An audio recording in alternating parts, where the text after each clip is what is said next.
escola de medicina não deve ser uma escola em que se ensina. Ela precisa estar certa que é uma escola onde se aprende.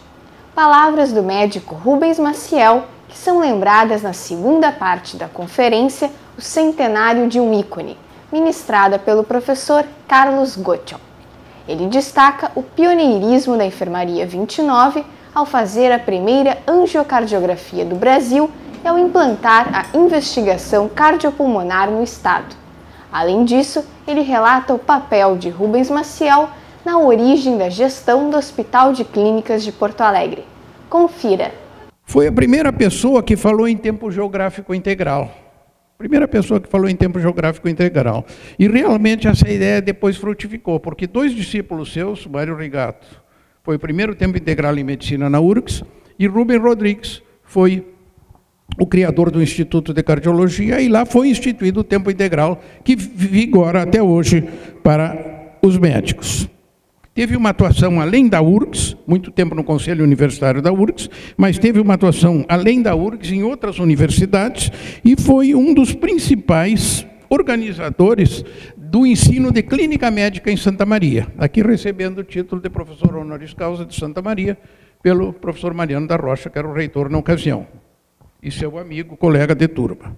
Como professor,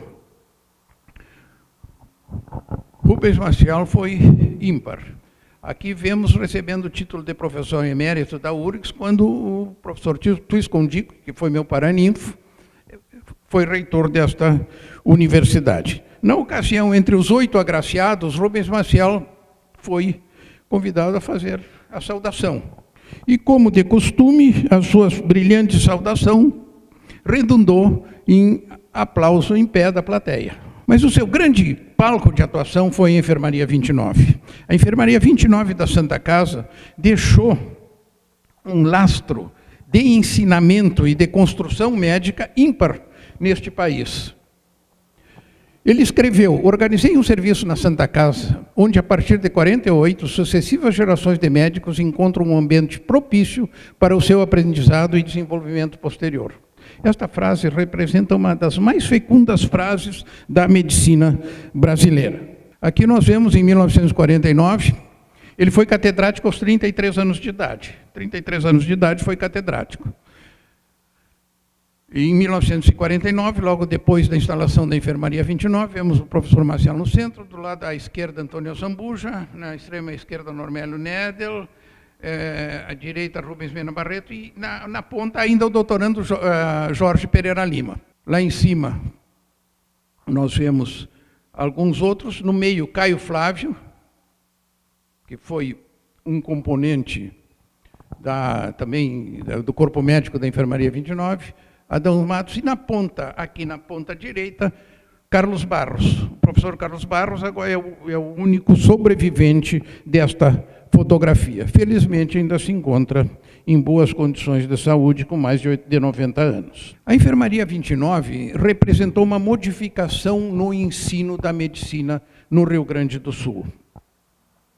Era a cátedra de clínica propedêutica médica, onde havia um escalonamento de ensino, desde os assistentes, docentes, até o professor Maciel. Técnicas de semiotécnica eram ensinadas à beira do leito e foi, durante muito tempo, um polo de ensino médico na Faculdade de Medicina. A Enfermaria 29 trouxe um currículo estruturado, uma didática coerente e avaliações confiáveis. Porque até então o ensino era muito na base do olho clínico, da inspiração individual, sem uma coerência didática, sem um currículo estruturado. Essa novidade, através de uma pedagogia médica atuante, foi desenvolvida na Faculdade de Medicina pelo professor Maciel e na Enfermaria 29. A Enfermaria 29 também foi pioneira em muitas áreas importantes da medicina. Aqui nós vemos um artigo publicado em 1949, nos arquivos brasileiros de cardiologia, em que é referido que a primeira angiocardiografia realizada nesse país foi em 1948, na Enfermaria 29, pelo professor Darcy Ilha, que foi também um integrante atuante desse sistema. As angiografias de Darcy Ilha, feitas na década de 1950, não devem nada aos melhores documentos atuais. Os detalhes dessas radiografias, angiocardografias, são realmente impressionantes. Foi um pioneirismo da Enfermaria 29. A Enfermaria 29 foi também pioneira na investigação cardiopulmonar. Foi lá montado o primeiro laboratório de função pulmonar no Rio Grande do Sul, junto com cateterismo cardíaco. Muitos luminares da medicina passaram pela Enfermaria 29, como visitantes, como conferencistas. Lynne Reed, da Inglaterra, Crawford, John Fertig, Alfred Fishman, dos Estados Unidos, e aqui o professor Maciel, trazendo a visita alguns médicos suecos na reitoria, recebidos pelo professor Paglioli, quando era o reitor. Em 1983, os 35 anos da Enfermaria 29, foi feita uma grande comemoração e uma espécie de despedida da Santa Casa. Nessa foto nós vemos o professor no meio, no centro da foto, do lado esquerdo a dona Odete, do lado dela o cardeal Vicente Scherer, que era o provedor da Santa Casa, à direita dona Nininha, esposa do professor Antônio Assamburgo, que já havia falecido, e o professor Ivo Kuhl representando a Faculdade de Medicina. Discípulos e alunos nesta foto. Eu estou lá atrás, no meio de óculos escuros. O espírito da 29 permanece nos seus ex-alunos e discípulos, assim que nós fazemos congregações com frequentemente congregações anuais ou semestrais do grupo que trabalhou na Enfermaria 29 e que permanece cultuando esta ideia. Agora vejam a extensão dos benefícios. São filhos diretos da Enfermaria 29. O Instituto de Cardiologia do Rio Grande do Sul. Rubem Rodrigues saiu da 29 e foi o grande dínamo, o grande cérebro da organização do Instituto de Cardiologia.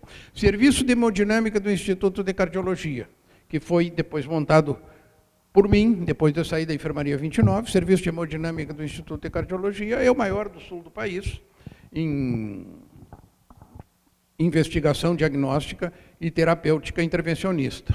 Serviço de Pneumologia do Hospital de Clínicas de Porto Alegre, montado pelo Mário Rigato, quando foi para o Hospital de Clínicas. Serviço de Raio-X do Hospital de Clínicas de Porto Alegre, montado pelo Darcy Ilha, quando foi para o Hospital de Clínicas. Um sem número de médicos, professores, mestres, doutores e líderes médicos no Brasil. Vejam a extensão dessa obra magnífica. Mas, além de professor, Rubens Maciel foi educador também. Ele considerava o binômio ensino-aprendizado integrado, levando em conta necessidades e possibilidades que podiam ser trabalhadas e aperfeiçoadas. Assim é que inúmeros escritos seus permanecem nos anais da educação universitária no Brasil. Vejam esta frase aqui: uma escola de medicina não deve concentrar-se em ser uma escola em que se ensina. Ela precisa estar certa de que é uma escola onde se aprende.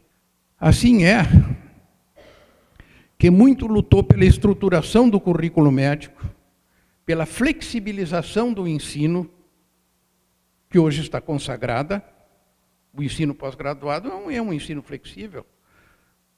O indivíduo escolhe as matérias e ele é colocado no nível que a sua aptidão permite.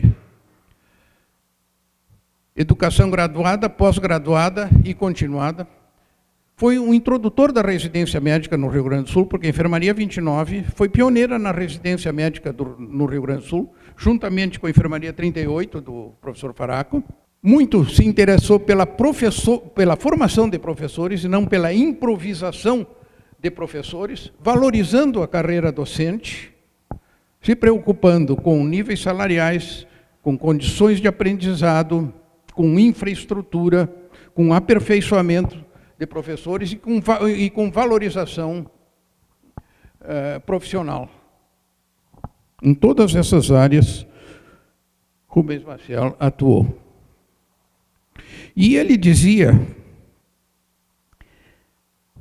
que, infelizmente, o mérito é pouco valorizado no Brasil. Isso todos nós sabemos, principalmente na área da função pública. E que o aspecto mais meritocrático que existe no Brasil é o futebol. O futebol promove os melhores e demite os piores. O que não acontece em outros setores da área pública. Vejam esta frase aqui dele. Perdoem que eu faça uma imagem que vai deixá-los horrorizados.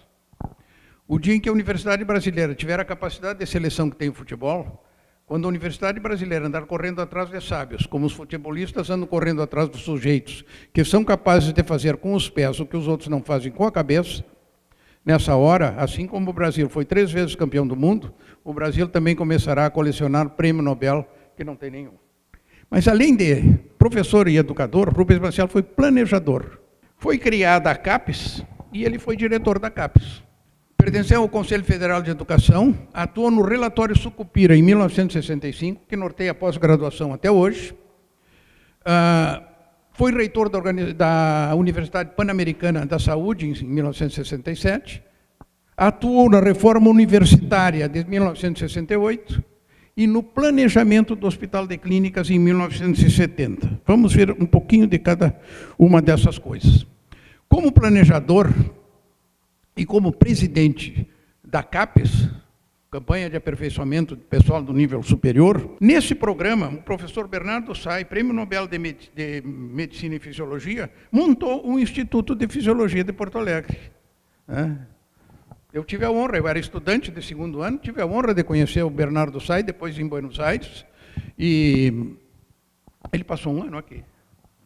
E outros luminares vieram nesse programa. Nessa foto aqui embaixo nós vemos o Mário Rigato, Rubens Maciel, e aqui na ponta direita o Eduardo Krieger. O Eduardo Krieger foi presidente da Academia Brasileira de Ciências. E vejam o que ele disse ali. Não sei o que seria da Universidade do Desenvolvimento da Ciência no país se não fosse a criação simultânea da CAPES e do CNPq. Lá na origem está Rubens Maciel. Como planejador também, e membro do Conselho Federal de Educação, em 1964 integrou a delegação brasileira à 18ª Assembleia Geral da ONU, como delegado com exercício na Comissão de Assuntos Sociais, Humanitários e Culturais. Aqui nós vemos na delegação brasileira, ali embaixo o professor Maciel, enquanto o presidente do Brasil de então proferia a palestra, a conferência inaugural de abertura da ONU, que é uma tradição que os presidentes brasileiros fazem a abertura. Talvez uma das mais importantes atuações de Rubens Maciel tenha sido como planejador da pós-graduação neste país. Em 1965, ele fez parte do grupo que definiu os cursos de pós-graduação no Brasil. Parecer 977 de 65, esse parecer foi convocado dessa maneira. Havia uma confusão no Ministério da Educação e Cultura sobre pós-graduação. Então, eles pediram que uma comissão definisse o que era pós-graduação e como ela deveria se estruturar. O senhor Ministro da Educação e Cultura, considerando a necessidade de implantar e desenvolver o regime de cursos de pós-graduação em nosso ensino superior e tendo em vista a imprecisão que reina entre nós sobre a natureza desses cursos, solicita ao Conselho pronunciamento sobre a matéria que o defina e, se for o caso, regulamente os cursos de pós-graduação a que se refere a letra B do artigo 69 da Lei de Diretrizes e Bases. Foi reunido esse grupo, sob a coordenação de Newton Sucupira, que foi o relator, e produziu um primoroso documento, que é o chamado Relatório Sucupira, que norteia toda a pós-graduação no Brasil, desde 1965, sem mudar uma vírgula. É um documento genial, e é o mais importante documento do ensino pós-graduado no Brasil. São citados nominalmente no texto apenas Clóvis Salgado e Rubens Maciel. A pós-graduação estrito sensu, então, a partir desse documento, teve como Mário Rigato o organizador do primeiro curso de pós-graduação no Brasil, que foi o curso de mestrado em pneumologia da URGS, em 1972. Eu fiz parte da comissão que produziu esse documento. E depois, Rubem Rodrigues, também aluno de Rubens Maciel, instituiu a pós-graduação no Instituto, na Fundação Universitária de Cardiologia, em 1988. Também tive a aventura de fazer parte desse grupo. Como todos nós sabemos, a pós-graduação é a maior impulsionadora da pesquisa científica e de produção de trabalhos neste país. De um nível de 0,5% da produção da ciência mundial antes da instituição da pós-graduação, hoje já está em torno de 2,5%, sendo que o Brasil é o 13º produtor de ciência no mundo. E a pós-graduação foi fundamental nesse objetivo. Mas o professor atua também na reforma universitária. Foi convocado para chefiar um grupo de reforma universitária em 1968. Gaúcho na Comissão de Reforma do Ensino Médio. Congresso de Escolas Médicas instaladas ontem. Presidente da ABEM, Associação Brasileira de Escolas de Medicina. Honroso convite a professor de medicina do Rio Grande do Sul. Ali naquele documento, vindo de retorno do Panamá, onde foi eleito esta semana para a presidência da Federação Pan-Americana de Associações de Escolas de Medicina, a mais alta entidade associativa da medicina das Américas. Esta é a primeira vez que o Brasil é distinguido com a presidência desse colegiado. Devido a problemas crônicos de saúde, a Organização Pan-Americana de Saúde, por volta de 1970, resolveu criar uma Universidade Pan-Americana da Saúde.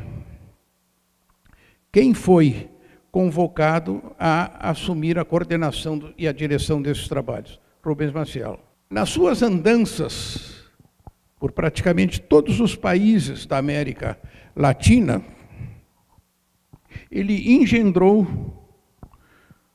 uma ideia de que não valia a pena investir em especialistas já sofisticados. Seria um desperdício de recurso. Muito melhor seria formar lideranças locais para se tornarem aptas a enfrentarem problemas particulares. Esta foi a ideia da organização da Universidade Pan-Americana da Saúde. Devido a problemas políticos, 2 anos depois, acabou deixando a direção dessa entidade, e a ideia foi sepultada por intrigas e tão próprias assim da América Latina. Mas permaneceu, e tanto permanece que hoje é corrente entre os cursos de pós-graduação, entre as universidades, a troca de professores e o intercâmbio de ideias e conhecimentos através de pessoas diversas. Aqui nós vemos uma imagem de uma das viagens do professor Maciel, que percorreu praticamente toda a América Latina. Como planejador, ele foi o grande cérebro que instituiu o funcionamento atual do Hospital de Clínicas. Porque quando o Hospital de Clínicas foi inaugurado, numa reunião da Faculdade de Medicina, já havia sido decidido que a Faculdade de Medicina administraria o Hospital de Clínicas. Aí o professor Maciel chegou na reunião, em que 6 professores já haviam decidido isso, e ponderou que seria temerário uma faculdade de medicina dirigir um órgão tão amplo e tão complexo como um hospital de clínicas, tendo a Faculdade de Medicina uma estrutura administrativa restrita e trocas de direções a cada 3 anos que poderiam mudar as prioridades. O Hospital de Clínicas deveria ter um regimento próprio. Aí todo mundo concordou. E como poderia ter um regimento próprio o Hospital de Clínicas? Bom, uma autarquia. Só que uma autarquia, no Brasil, geralmente é cabide de desemprego, não dá certo. Uma sociedade de economia mista. Seria muito difícil que a iniciativa privada se associasse ao governo para esse objetivo. Tem muito medo de associações com o governo. Então, uma fundação pública de direito privado. Só que isso não existia. Fundação pública de direito privado. Então vamos criar a lei. E assim é que essa concepção original e inédita de Rubens Maciel tornou o Hospital de Clínicas uma empresa pública pela Lei 5604 de 2 de 9 de 70. Durante muito tempo, o Hospital de Clínicas foi o único hospital universitário no Brasil não deficitário. Todos os outros eram deficitários. Quem esteve por trás dessa concepção? Rubens Maciel. Isso em 1970. Vejam, em 2011, um jornal de grande circulação noticia: o Hospital de Clínicas é exemplar porque se trata de um órgão público gerido sob uma lógica privada. É ressaltado na notícia o desejo do ministro da Educação de aplicar um modelo a outros hospitais universitários. Em 1979, foi eleito para a Academia Nacional de Medicina. Em 1991, foi um dos fundadores da Academia Sul-Rio-Grandense de Medicina. Uma retribuição mais do que justa a esse homem, que como cidadão também foi exemplar. O professor Maciel, como cidadão, foi um defensor intransigente da liberdade de pensamento. E ele tinha uma peculiaridade, porque hoje tem muita gente que defende a liberdade de pensamento, só que é deles, não dos outros. Não, Rubens Maciel defendia a liberdade de pensamento de todas as pessoas. Como um homem inteligente, jamais se prendeu a rótulos de esquerda ou de direita, numa sociedade tão complexa e tão multifacetada como é a em que vivemos. Nunca vacilou entre o que considerava dever e o retorno político, escolhendo sempre a primeira opção. Sacrificou muitas posições pessoais para não trair a sua consciência. Então, como cidadão, ele foi exemplar e preencheu várias funções. Vejam que beleza este pronunciamento feito por ele numa reunião de fim de ano da Enfermaria 29, que eu guardei com todas essas palavras. Toda verdade uma vez foi heresia. Já fui moço e sei que o jovem tem todos os defeitos do adulto somados à imaturidade. A liberdade pertence a quem a busca. Procurem a verdade, lutem com consciência pelo certo, busquem corrigir erros democraticamente, mas não sejam iconoclastas. Porque o progresso humano, desde a aquisição da linguagem até a criação da democracia, se fez muito mais por acumulação histórica, por transformações pacíficas, do que por revoluções impostas, que só levam a abjetas ditaduras. Estas anulam os talentos e consagram os fanáticos. Voltam ao primitivismo da partida antes de se extinguirem. Sem extremistas não se fazem revoluções, mas depois com eles é impossível governar.